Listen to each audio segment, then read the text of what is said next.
play for you some audio. This is David Axelrod on CNN. Whatever you think about Donald Trump, you have to acknowledge this is probably the most astonishing comeback in American political history.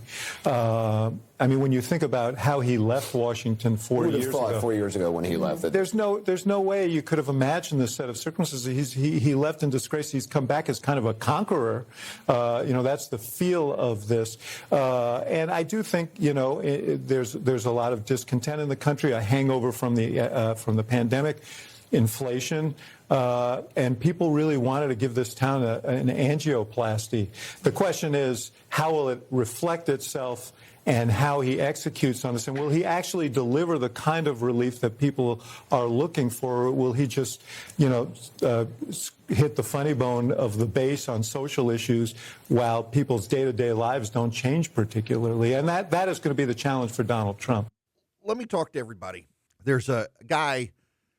He follows me. I follow him on social media. He's very upset with me. His name's Josh. If I point out any outrage from the Biden administration now, he immediately flies into what about Trump? What about this outrage? What about that outrage? Thinks that I love Donald Trump. It's very interesting in this moment for people who can't stand Donald Trump. If you defend him or criticize the other side, you're not allowed to. You can't just say what you think. You're held to some standard you yourself did not set. You're either all in or all against Donald Trump. If you support Donald Trump because you think the other side is bad, well, you then are cursed or blessed, however you look at it, to own every sin and every blessing of that administration. If you're a Democrat, everybody gives you a pass. If you support Joe Biden, you don't own his pardons. You don't own his behaviors. You don't own the cover-up. But if you support Donald Trump, you're supposed to own every single thing. If you criticize him, well, your criticism falls on deaf ears. It actually is a remarkable double standard from people who wish not to be held to any standard of their own, but make others. And they're so freaking angry. Everybody is angry. The amount of people who think we have entered some next level emergency to our democracy. You know what actually happened? The people voted. And if you're mad about Donald Trump coming back to office, you should be mad at the Democrats for engaging in a cover-up. You should be mad at the Democrats for wrecking the economy. Do not blame the American people for how they voted.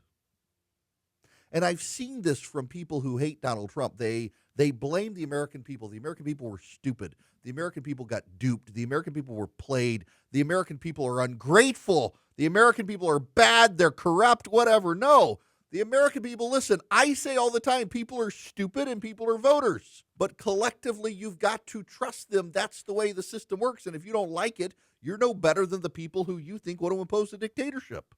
But there's something else happening out there right now. We are extraordinarily blessed as a people. We are the most prosperous country on planet Earth. At the household level, I think Democrats don't appreciate enough that people are struggling with gas prices, with rent prices, with insurance prices, with grocery prices. I don't think Democrats appreciate enough that people are struggling, that they want to lecture us on how great the economy is. And at the macroeconomic level, by the way, they're absolutely right. At the macroeconomic level, they're absolutely right. We are more prosperous than every other country. We have a greater ability to get better jobs in this country than anywhere else. We in the United States of America have a greater chance of succeeding in crawling up the ladder of promotions in corporate America than any other country. An entrepreneur in the United States has a greater chance of becoming wealthy than in any other country.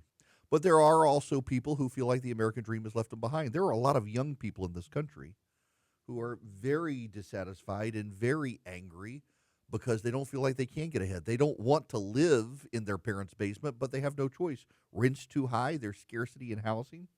I need you to really understand this. On both sides, left and right, if you are constantly angry, you've made a choice. If you are constantly in a state of dread over what's to come, you've made a choice. You made the wrong choice.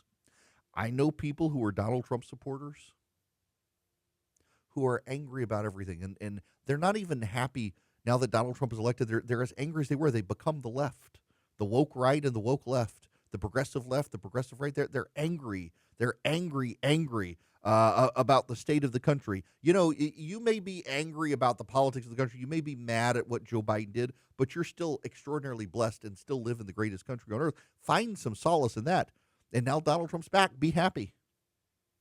And you know what? Donald Trump's not going to be able to get everything done you want him to do. Some of the things you want him to do, he's not going to do. Some of his promises he's going to break. Some of his promises he's going to break because maybe he didn't mean them. Some of the promises he's going to break because it takes multiple groups in Washington to tango. You got Congress, you got courts. Some of the things he wants to do, some judge somewhere this morning in San Francisco got up and ate their vegan bacon and their organic cereal and poured their cup of mushroom coffee to save the planet. And they're looking forward to going to work today to issue injunctions to stop Donald Trump's executive orders. You're not going to get your way on everything. You're going to get your way on a lot of stuff, but it's your choice to be angry about the stuff you didn't get done versus being happy about the stuff you did. In the same way on the left, it's your choice to be angry, and you guys are always angry. Your anger, if anything, alienated Americans.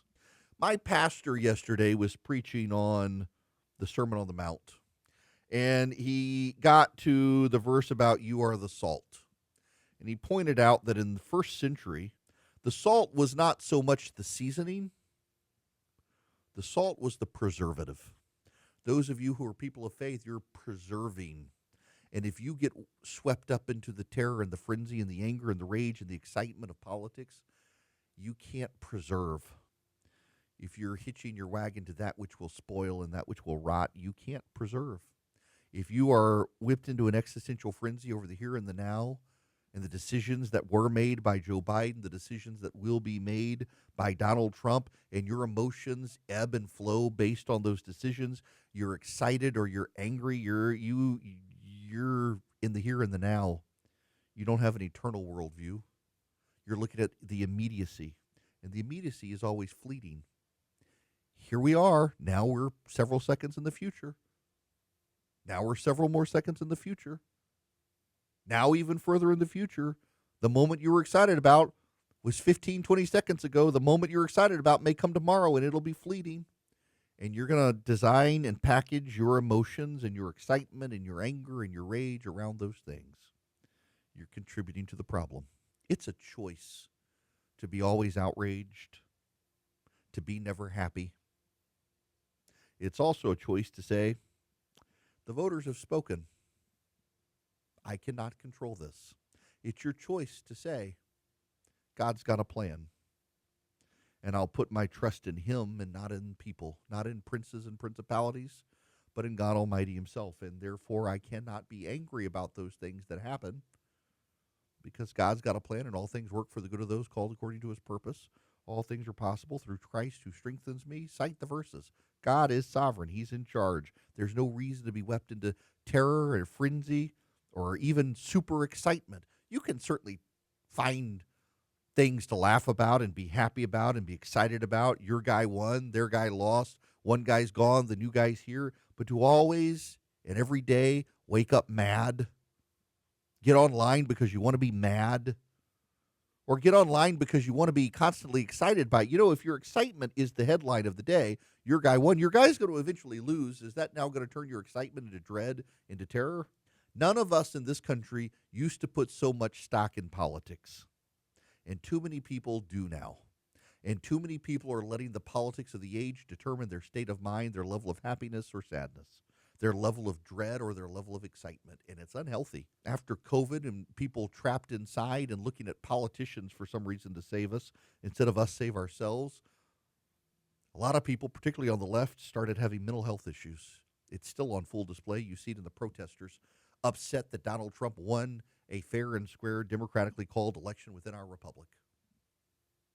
If you can't find joy today because Donald Trump is president, if you can't just let it be, if you got to what about it, if you got to scream and rage, and if you don't lack the honesty to acknowledge the problems of the other side, you might need to step back and unplug and take a break because you're clearly suffering mentally and you probably don't even know it. If your excitement or your dread is set by the headlines of the day, you are being driven by currents you can't control, and you will eventually go over the waterfall. Or you can step back and you can say, yay, my guy won. Or boo, my guy lost. And then go on with your life where you love your neighbors, you go to your job, you do your work, you come home at the end of the day, you enjoy the football game or the hockey game or the basketball game, or you wait for baseball to start again, and you just live your life, not in existential dread and terror because of the headlines of the day, but because you're an American citizen. You live in the best country on the planet. No matter whether you've had a good day or a bad day, your guy won or your guy lost, you're an American, and that's something to be happy about. And at the end of the day, if even that doesn't give you pleasure and comfort and get you to stop being angry, God's got this. He's in charge. His will be done, not your own. And if you can't find comfort and joy in that, stop worshiping idols, because that then is your problem. God's got this. Win or lose, his will be done, not your own. And that should give you peace and calm. And if it doesn't, you got real problems. Maybe you need a therapist. Or maybe you just need to delete the internet from your phone and actually get to know the live human being who lives next to you, because you probably have isolated yourself. And that isolation, so much of it happening during COVID, is what has caused so many of our problems today. There's a lot to be happy about. Whether you're happy with the election or not, there's so much for you to appreciate. We live in the United States of America, people. There are people willing to die to get to this country. They want to be here so bad, and you were born into it. You should be happy because you have been blessed to be an American. And today, we had the 60th inauguration of a president of the United States. And guess what? The sun is going to come up tomorrow, just like it did today. You will be fine.